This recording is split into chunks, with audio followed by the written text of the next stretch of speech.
বললেন সিমেট্রিটাকে অনেকে সিমেট্রি কে জানো না, হোয়াট ইজ সিমেট্রি?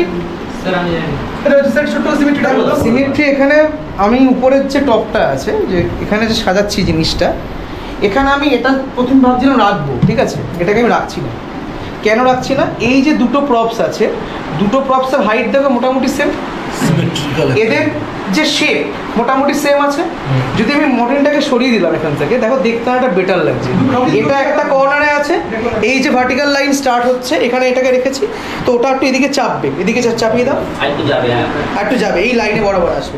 এবার ব্যাপারটা দেখো সিমেট্রি লাগে, দূর থেকে এক চোখ বন্ধ করে দেখো, দেখতে আরাম লাগবে, এক চোখ বন্ধ করে দেখো।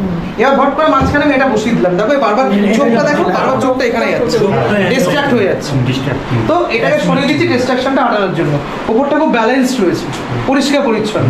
এইবার আমি এখানে রেখে দিলাম একটা, চলো ডান, অসুবিধা নেই, ঠিক আছে। এই ব্যাপারগুলো কোনো গ্রামাটিক্যাল কোনো ব্যাপার নেই, এগুলো কাজ করতে করতে অভিজ্ঞতা হয়। আর কিছুটা দেখার বিষয়, কে কীভাবে দেখছে, এটাকে আমরা কি বলি, it's one kind of composition.